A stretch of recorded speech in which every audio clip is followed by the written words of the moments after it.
शुरू करेंगे।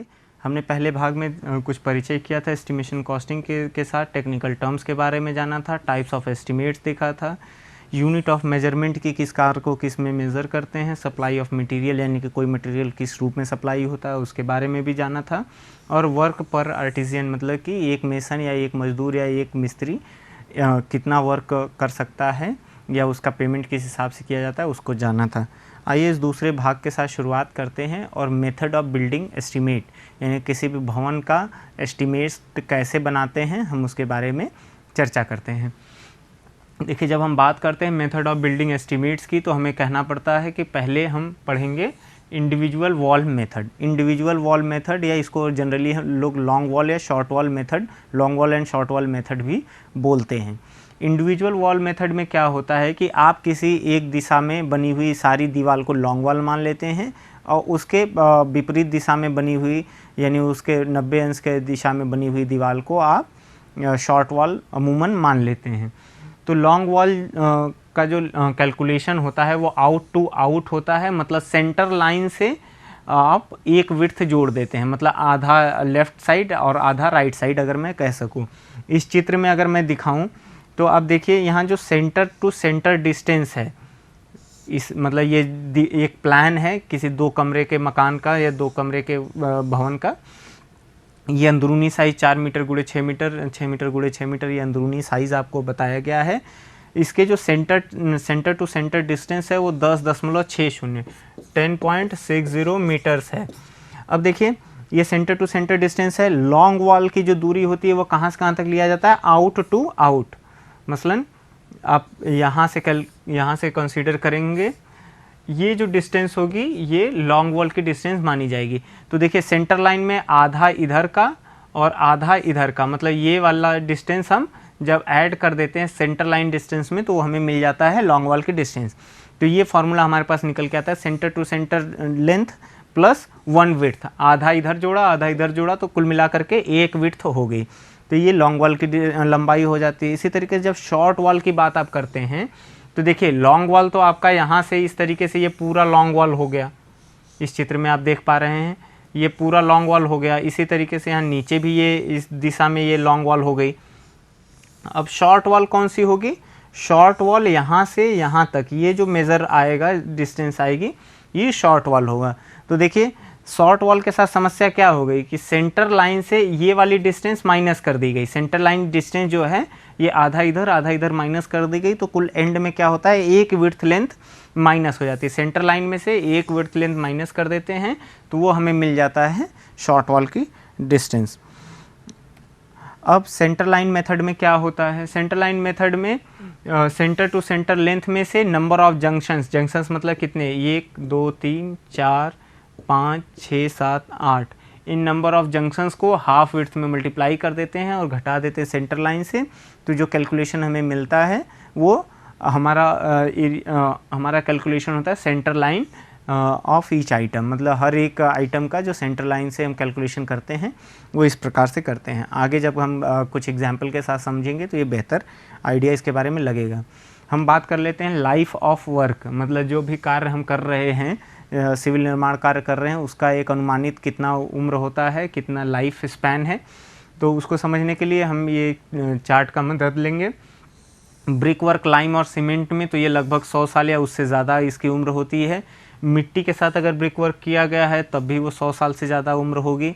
अगर ईंट की बनी हुई आर्चेज़ हैं तो 100 साल उम्र होगी। इसके साथ फ्लोरिंग में अगर देखेंगे, ब्रिक ऑन एज अगर फ्लैट फ्लोर है तो 40 साल तक वो काम करेगा। सीमेंट कंक्रीट फ्लोर है तो 50 साल तक चलेगा।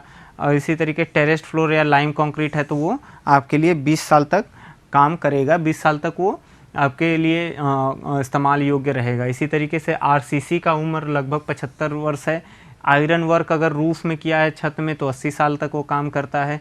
इसी तरीके से सॉलिड वर्क इन रूफ है, मतलब छत में लकड़ी का इस्तेमाल है, 60 वर्ष तक।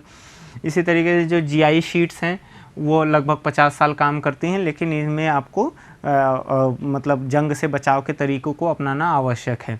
इसी तरीके से डोर विंडोज़ का अगर टीक वुड डोर्स आपने लगाया है तो 40 साल तक आपको उससे परेशान नहीं होना है, वो काम करेगा, आपके लिए इस्तेमाल योग्य होगा। अगर और किसी लकड़ी का लगाया है तो लगभग जो है 30 साल तक वो काम में आएगा।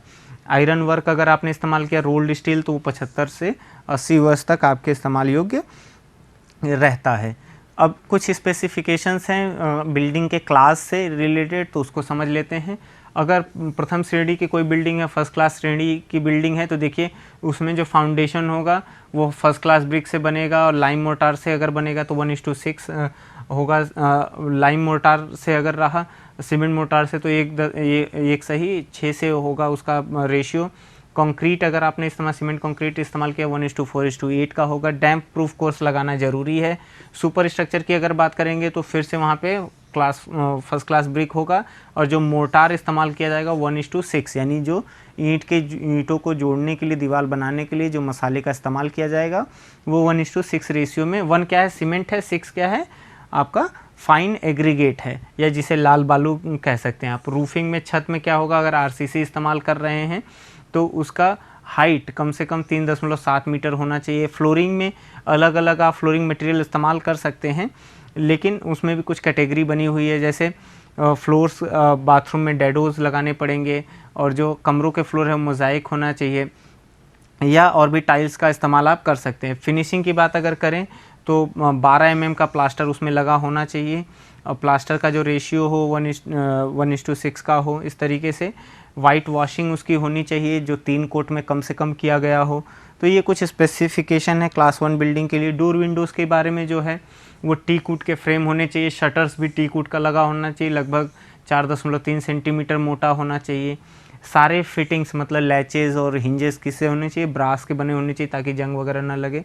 तो इस तरीके से कुछ चीज़ें हैं जो क्लास 1 बिल्डिंग में होता है। जब हम वही सेकंड क्लास बिल्डिंग की बात करते हैं तो फाउंडेशन में फर्स्ट क्लास ब्रिक लगा होना चाहिए, सीमेंट मोर्टार का इस्तेमाल किया जाना चाहिए। डैम्प प्रूफिंग कोर्स 2 सेंटीमीटर मोटी होनी चाहिए, और जो कंक्रीट होगी डैम्प प्रूफ कोर्स में जो कंक्रीट का इस्तेमाल किया जाएगा 1:2:4।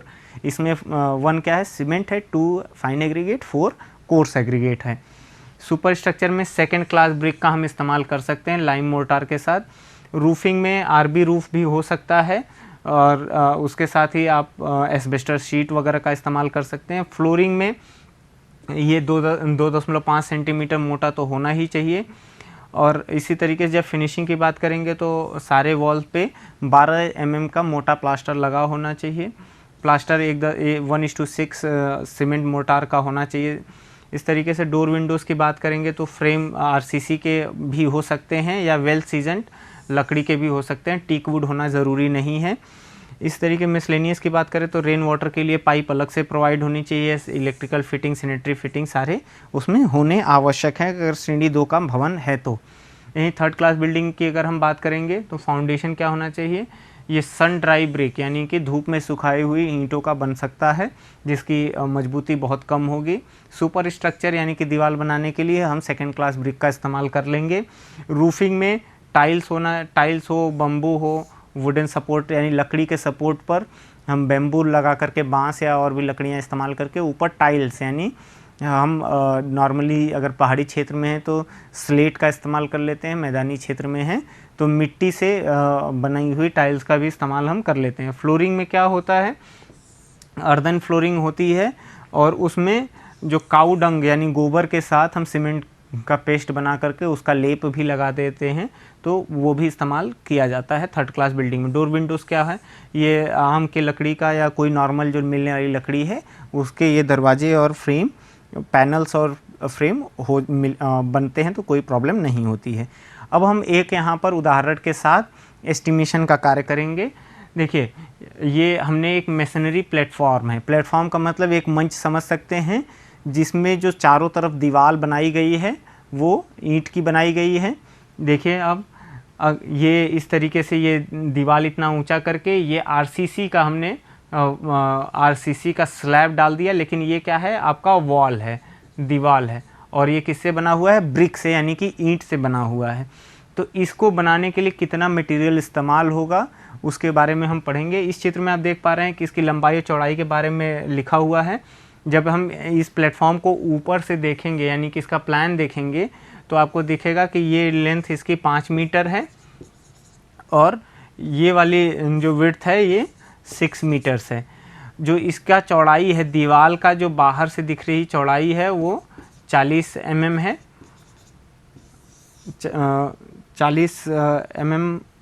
40 सेंटीमीटर है या 400 mm है। इसका जब आप सेक्शन देखेंगे कि फाउंडेशन कैसे बना है, तो यहाँ पर आपको दिख रहा है ये ग्राउंड लेवल है। ग्राउंड लेवल यानी कि जो ज़मीन का स्तर है वो यहाँ पर है, बट इसका जो प्लिंथ हमने लिया है वो यहाँ तक लिया हुआ है। इसके ऊपर तो हम सारा मिट्टी अर्थ फिलिंग कर देंगे। अब देखिए इसके फाउंडेशन की अगर चर्चा करेंगे तो यह विड्थ 80 सेंटीमीटर है और ये स्टेप्ड है, इसको खसका बोलते हैं। यहाँ पे आपको 60 सेंटीमीटर दिखेगा, 50, और फिर जब यहाँ पे दीवाल की बात आ जाएगी तो वो आ जाता है हमारा 40 सेंटीमीटर्स का। तो आइए शुरू करते हैं और कुछ कैलकुलेशन करके देखते हैं कि इसमें कैसे हम इसको सॉल्व कर पाएंगे। यहाँ पे सबसे पहले तो आपको देखना पड़ेगा कि अर्थवर्क कैलकुलेट करना है। श्रेणी 1 पे हमने अर्थवर्क कैलकुलेशन देखा है। अर्थवर्क के लिए आपको क्या करना होगा, देखिए सबसे पहले आपको समझना पड़ेगा एक्सकेवेशन यानी कि खड्डा खोदना। तो ग्राउंड लेवल से नीचे इतना आप खड्डा खोदेंगे तभी जा कर के आप फाउंडेशन बना पाएंगे एग्जैक्टली इस जगह तक। तो देखिए इसके लिए सबसे पहले तो आपको इस प्लान के हिसाब से ही दीवार खोदेंगे। तो हम यहाँ पे लॉन्ग वॉल और शॉर्ट वॉल मेथड का इस्तेमाल करते हैं। हम मान लेते हैं कि ये जो इस दिशा में वॉल है ये लॉन्ग वॉल है और इस दिशा में शॉर्ट वॉल है। तो यहाँ पर जब आप इसको देख पाएंगे तो लॉन्ग वॉल के लिए आपको ये समझना पड़ेगा कि जो हमारा लेंथ है, या हम उल्टा भी कर सकते हैं, इसको शॉर्ट वॉल और इसको इस दिशा में लॉन्ग वॉल ले सकते हैं, हमारी स्वेच्छा के ऊपर है। यहाँ पर 6 मीटर को लॉन्ग वॉल और 5 मीटर को शॉर्ट वॉल की श्रेणी में हम रखते हैं। तो देखिए इसमें जो नंबर्स है टेबल इसी तरीके से बनेगा, पहले पर्टिकुलर्स, फिर नंबर्स, फिर लेंथ, विड्थ और हाइट एट डेप्थ, क्वांटिटी, मतलब इन तीनों का गुणा मल्टीप्लाई कर देंगे, जो वैल्यू आएगी वो हम यहाँ लिख लेंगे, टोटल क्वांटिटी लिख लेंगे, एक्सप्लेनेटरी नोट्स में लिखेंगे कि हमने जो वैल्यूज़ लिए हैं वो किस तरह हमारे पास आए हैं। तो देखिए लॉन्ग वॉल के लिए जब हम शुरू करते हैं तो इसकी लंबाई जब हमें टोटल लेनी होती है तो कैसे हम ले पाते हैं। देखिए सबसे पहले हमें ये देखना पड़ेगा कि हम एक्सकेवेशन कर रहे हैं इन फाउंडेशन, तो हमें विड्थ कितनी चाहिए। यहाँ पर जो विड्थ है ये होगा आपका 80 सेंटीमीटर्स। ये आपको 80 सेंटीमीटर चाहिए, तो यहाँ पर अगर ये विड्थ आपका 40 है तो आपको एक आभासी और भी विड्थ बनाने की आवश्यकता पड़ेगी जो इस तरीके से बाहर की तरफ जाएगी। सेंटर लाइन से इसकी दूरी होगी 40, क्योंकि जब आप सेंटर लाइन बना रहे होंगे तो ये 40 बाहर की तरफ निकलेगा। तो यहाँ पर आप देखिए ये 6.4 कैसे आता है, 5.6 प्लस 80, आधा इधर 40 और आधा वही सेम चीज़ यहाँ पर भी दोहराया जाएगा, तो 40 इधर पे भी आएगा। तो जब दोनों को जोड़ देंगे तो ये आपको मिलेगा 6.40, और ठीक इसी तरीके से जो 3.8 आ रहा है 4.60 माइनस 80, तो ये आपका 3.80 आ जाता है। अब आप देखिए इसकी गहराई और ऊंचाई कैसे कैलकुलेट करेंगे। देखिए विड्थ में ये विड्थ आपका है 80 सेंटीमीटर, तो हमने सीधे विड्थ में इसको लिख लिया 80 सेंटीमीटर। अब यहाँ से टोटल कितना खड्डा खोदना पड़ेगा, जो ग्राउंड लेवल है उसी से नीचे खड्डा खोदना पड़ेगा इतना। तो आप इन तीनों को ऐड करिए, 20, 40, 60 और 10, 70, तो 70 सेंटीमीटर खड्डा खोदना पड़ेगा। तो हमने यहाँ पर 70 लिख दिया। और ऐसी सिमिलर 2 दीवारें हैं, 1, 2, इसी तरीके से शॉर्ट वॉल में 3 और 4 सिमिलर है, तो आप यहाँ पे दोनों में 2-2 लिख दिए, और जब गुणा करते हैं तो ये टोटल 11.42 जो क्यूबिक मीटर आता है, ये आपका अर्थवर्क आ जाता है टोटल किसमें, आपके फाउंडेशन में। आगे बढ़ते हैं, जब फिलिंग की बात करते हैं ग्राउंड लेवल तक, ग्राउंड लेवल से ऊपर जब फिलिंग करते हैं, मिट्टी भरते हैं। देखिए यहाँ पर आपको समझने की ये ज़रूरत है कि ये पूरा यहाँ से लेकर के यहाँ तक तो मिट्टी भरी होगी क्योंकि ये ग्राउंड लेवल है, लेकिन ये डिस्टेंस जो है ये आपको मिट्टी भरना है क्योंकि आप मंच बना रहे हैं। अब देखिए जब आप मंच की बात करेंगे तो इसमें फिर आपको कैलकुलेट करना पड़ेगा विड्थ और हाइट। देखिए 5.20 और 4.20 ये कैसे आता है, इसको समझ लेने की ज़रूरत है। देखिए ये 60 है पूरा, और यहाँ पर ये 40 विड्थ है, ये 40 विड्थ है, तो ये अंदरूनी ये कितना आ जाएगा, ये 6 मीटर माइनस का 0.8 मीटर, तो ये आ जाता है 5.20 मीटर। उसी तरीके से जब आप ये अंदरूनी डिस्टेंस आप देखते हैं तो ये पूरा 5 मीटर है, जिसमें से 40 ऊपर से माइनस किया, 40 नीचे से माइनस किया, तो ये 4.20 मीटर्स आ जाता है। बस यही ये एरिया में इतना ऊंचाई तक आपको फिलिंग करना है, तो आपको समझना होगा कि ये कैसे हमें कितना हम वैल्यू यहाँ पे रख पाएंगे। अब आप देखिए ये पूरा डेप्थ जो यहाँ से यहाँ तक है ये आपका 2 मीटर है। अगर हम इसमें से ये डिस्टेंस जो कि हम यहाँ पे जो इस केस में कंसीडर किए हैं 0.75 मीटर्स, ये 0.75 मीटर्स है, मतलब हमारे ग्राउंड लेवल अगर हम इसको देखेंगे ऊपर, ये जो विड्थ है हमारे स्लैब से 2 मीटर था, तो इसकी विड्थ जो 7.5 सेंटीमीटर है उसको सब्ट्रैक्ट किया हमने, या कह सकते 7.5 सेंटीमीटर जब हमने सब्ट्रैक्ट किया तो हमें ये टोटल जो हाइट मिल जाती है वो 1.93 मीटर्स मिल जाती है। अब देखिए विड्थ हमारी ये है, लेंथ ये 5.2, विड्थ 4.1 और ऊंचाई 1.93, तो जो टोटल वैल्यू आ जाती है वो 42.15 क्यूबिक मीटर आता है, जो हमने अर्थ फिलिंग किया हुआ है अपने ग्राउंड लेवल से प्लेटफॉर्म के ऊंचाई तक। अब उसके बाद देखिए जो एक महत्वपूर्ण चीज़ बच जाती है इसमें वो है दीवाल। दीवाल आप देखिए कहाँ से कहाँ बन रही है, ये जो पीसीसी ये आरसीसी किया हुआ है हमने, रीइंफोर्स सीमेंट कंक्रीट से बनाया है, इसके ऊपर यहाँ तक पूरा दीवाल बना हुआ है। तो जब हम इसके बारे में डिटेल पढ़ रहे होंगे तो हम इसको समझने का प्रयास करेंगे कि लॉन्ग वॉल और शॉर्ट वॉल को हम कैसे कैलकुलेट करेंगे। देखिए हमने लॉन्ग वॉल इसको माना था, इस दिशा में हमने लॉन्ग वॉल माना है और इस दिशा में हमने शॉर्ट वॉल माना है। तो देखिए जब हम फाउंडेशन की बात करेंगे, सीमेंट कंक्रीट, सबसे पहले तो हम इसको कैलकुलेट कर लेते हैं। ये जो आरसीसी है ये हमने 1:4:8, इसका मतलब क्या है 1:4:8 आरसीसी हमने ये किया हुआ है। या सीमेंट कंक्रीट रिइंफोर्स नहीं है तो सिर्फ सीमेंट कंक्रीट है। 1 क्या है सीमेंट, 4 क्या है आपका फाइन एग्रीगेट और 8 है कोर्स एग्रीगेट। तो इसको इस सीसी को आप कितने एरिया के लिए करेंगे, तो देखिए सबसे पहले आपको समझना पड़ेगा कि ये कितना विड्थ है, ये 80 सेंटीमीटर है। सेंटर लाइन से 40 लेफ्ट और 40 राइट। आपके लिए मेरे पास यहाँ पे जब मैं इसको बना रहा हूँ तो ये राइट और लेफ्ट उल्टा हो जाएगा, ये आपको समझ लेना है। जब हम इस चित्र में आएंगे तो आप देखिए मैं एक लाइन बना देता हूँ, बाकी आपके लिए वो दिशा निर्देश हो जाएगा। अगर ये सेंटर लाइन मैं बना देता हूँ यहाँ पर, तो देखिए सेंटर लाइन की अगर मैं बात करूँ तो इसका विड्थ हो जाएगा 6 मीटर माइनस का 0.4 मीटर्स, मतलब 5.6 मीटर्स। ये क्या होगा, सेंटर टू सेंटर डिस्टेंस हो गया। जब हम 80 सेंटीमीटर मोटा जब आरसीसी सीमेंट कंक्रीट का बेस यहाँ पे लगाएंगे तो यह सेंटर लाइन से कितना बाहर जाएगा, ये एक आभासी लाइन बाहर की तरफ बनेगी जिसकी चौड़ाई 40 लेफ्ट होगी और 40 राइट की तरफ होगी। तो इस तरह से जो अब मेरा लॉन्ग वॉल और शॉर्ट वॉल का डिस्टेंस आएगा वही यहाँ पर भी होगा, मतलब एक लाइन यहाँ पे बनेगी जो 40 बाहर इधर होगी और 40 अंदर की तरफ इधर होगी।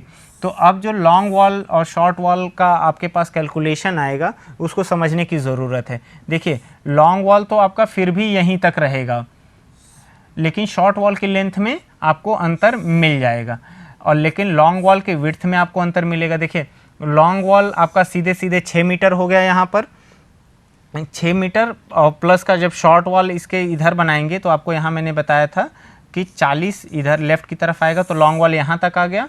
तो देखिए सेंटर लाइन से 40 इधर और 40 इधर की तरफ आपका बना। तो लॉन्ग वॉल आपने ले लिया 6.4 मीटर्स, चौड़ाई ले ली 80 सेंटीमीटर्स, और इसका जो हाइट है, हाइट देखिए आप, यह जो इसका सीसी का है हाइट, ये 20 सेंटीमीटर है। तो हाइट आपने 20 सेंटीमीटर ले लिया, कैलकुलेट किया तो 2.05 लॉन्ग वॉल के लिए आ गया। वहीं शॉर्ट वॉल के लिए जब आप देखेंगे तो देखिए शॉर्ट वॉल में कुछ डिडक्शंस हो जाएंगे। मसलन क्या क्या डिडक्शंस होगा, ये सेंटर लाइन से 40 इधर की तरफ और 40 इधर की तरफ। अब शॉर्ट वॉल की टोटल लंबाई कितनी आएगी, देखिए शॉर्ट वॉल की लंबाई सिर्फ इतनी सी आएगी जो अभी मैं शेड कर रहा हूँ, ये शॉर्ट वॉल की लंबाई हो जाएगी। और ये सेंटर लाइन से कितना माइनस होगा, सेंटर लाइन अगर यहाँ पर है तो सेंटर लाइन में से 40 इधर माइनस होगा और 40 इधर की तरफ माइनस होगा। सेंटर लाइन की लंबाई कितनी है आपको यहाँ पे दिख रही है, 5 मीटर अगर टोटल है तो 20 यहाँ से माइनस करना था, 20 यहाँ से, तब आपको सेंटर लाइन मिलता। तो यहाँ पे 4.6 मीटर सेंटर लाइन था।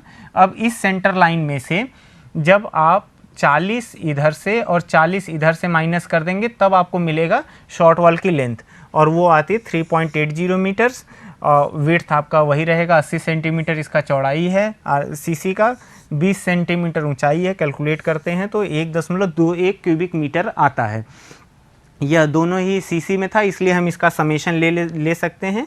तो जो हमारा क्यूबिक मीटर में फाउंडेशन के अंदर जो सीसी सीमेंट कंक्रीट का इस्तेमाल किया गया है वो आपका 3.26 मीटर आया है।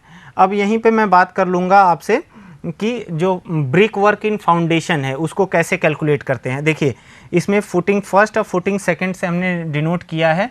जब इस चित्र को आप देखेंगे तो यहाँ पे खसका कुछ इस तरह से बना हुआ है, इस तरह से खसका बना हुआ है, और फिर इसके बाद ये 40 mm की दीवार है। ये टोटल यहाँ पे जो टॉप पे जो विड्थ है वो 40 mm है, सॉरी 40 सेंटीमीटर, 400 mm है। इसकी चौड़ाई 50 सेंटीमीटर है और इसकी चौड़ाई आपके पास है 60 सेंटीमीटर। तो 60 सेंटीमीटर वाले को हमने 1 मान लिया, इसको 2 मान लिया। तो इस तरीके से जब हम आगे बढ़ेंगे तो आप देखिए, जब हम इसको कैलकुलेट कर रहे होंगे, मतलब सेक्शन 1 को जब विड्थ देख रहे होंगे, तो आपको फिर वही जो मैंने अभी इसके लिए रिपीट किया, यहाँ पर सेंटर लाइन से बाहर कितना जाना पड़ेगा आपको। सेंटर लाइन देखिए, सेंटर लाइन ये है तो 60 है, तो 30 सेंटर लाइन से बाहर की तरफ, तो 30 बाहर की तरफ गए और 30 अंदर की तरफ आए, तो ये लॉन्ग वॉल बन गई।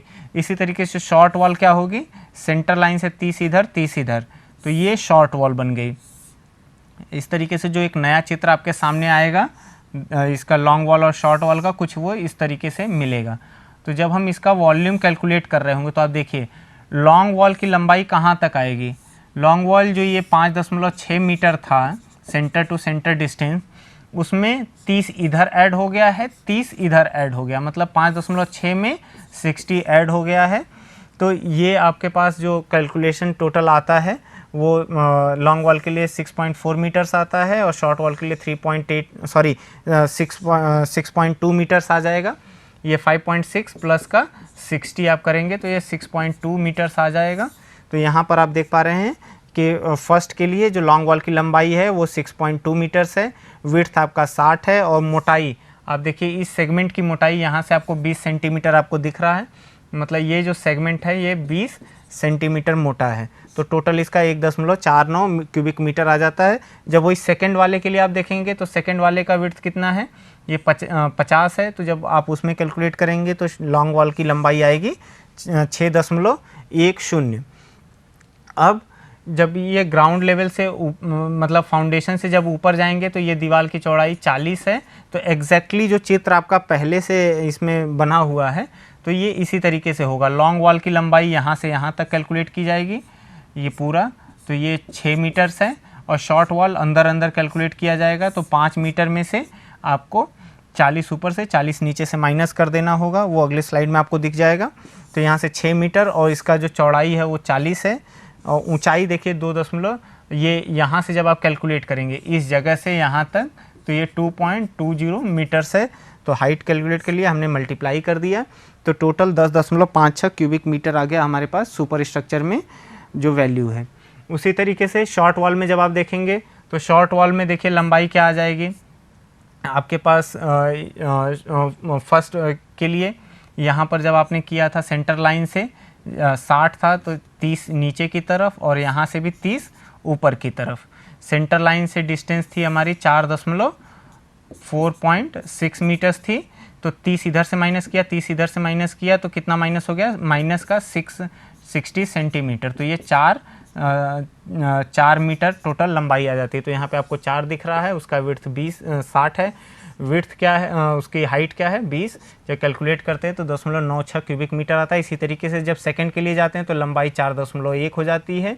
विड्थ आपको यहाँ दिख रहा है सेकंड स्टेप फुटिंग के लिए ये 50 है, 10 उसका हाइट है, और उसके बाद टोटल वैल्यू आ जाती है इतना 0.41। वॉल एबव फुटिंग की बात करते हैं।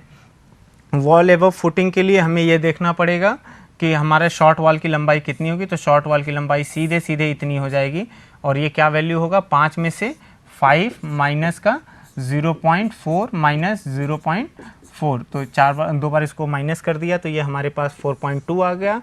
और इसकी विड्थ 40 है, हाइट 2 ये जो हाइट पूरी है ये यहाँ से ये 2.20 मीटर्स है, कैलकुलेट करते हैं तो 7.39। जब हम टोटल ब्रिक वर्क को देखते हैं तो 21.42 क्यूबिक मीटर हमारे पास ईंट इस्तेमाल होता है।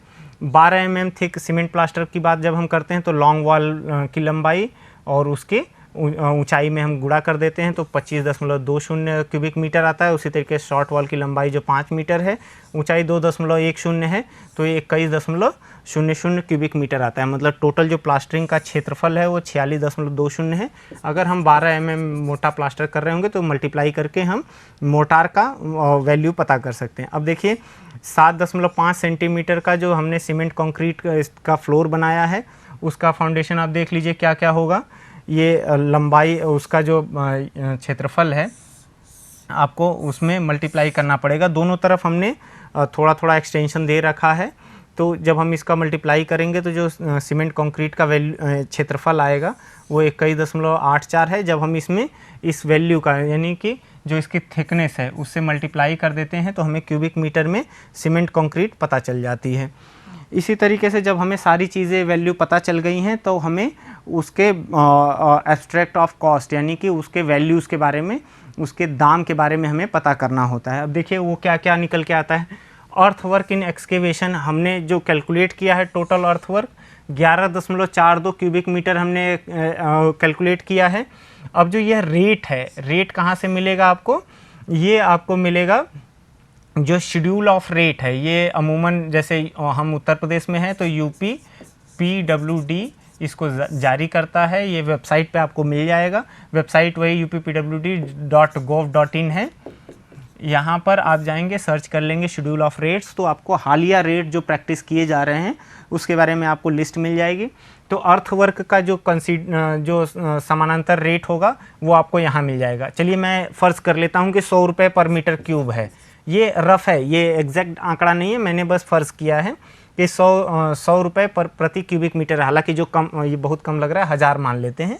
अगर 1000 रुपये पर क्यूबिक मीटर है तो अर्थवर्क का टोटल कॉस्ट क्या आ जाएगा, आप देखिए इन दोनों को सीधे सीधे गुणा कर दीजिए तो ये 11,420 यानी 11,420 रुपये आपका अर्थवर्क का आ जाएगा। ये हमने एक उदाहरण आपको बता दिया। ये सारा जो रेट्स है वो आपको कहाँ से मिलेगा, आपको शेड्यूल ऑफ रेट से मिलेगा। अर्थवर्क इन फिलिंग उसका ये क्यूबिक मीटर में है। अगर मान लीजिए ये 800 रुपये है तो आप यहाँ से कर सकते हैं मल्टीप्लाई करके।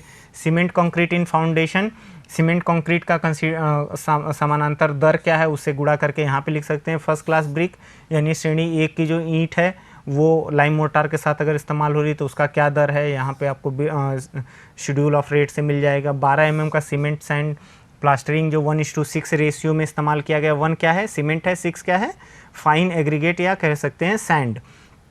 तो इसमें मल्टीप्लाई करके यहाँ पे शेड्यूल ऑफ रेट उसका निकल आएगा। कॉस्ट यहाँ पे रेट लिखा जाएगा और फिर उसके बाद यहाँ पे अमाउंट कितना आ जाएगा वो लिख लिया जाएगा। इसी तरीके से 2.5 सेंटीमीटर अगर सीमेंट कंक्रीट का इस्तेमाल कर रहे हैं जिसका रेशियो 1:2:4 है on top floor. Top floor का मतलब जो आपने इस तरीके से बेस बनाया था जिस पे प्लेटफॉर्म पे आप खड़े होंगे, उसका जो हमने सीमेंट कंक्रीट का जो रेशियो लिया था 1:2:4 लिया था। इसका मतलब क्या है कि 1 सीमेंट है, 2 फाइन एग्रीगेट और 4 कोर्स एग्रीगेट। इस पूरे पार्ट में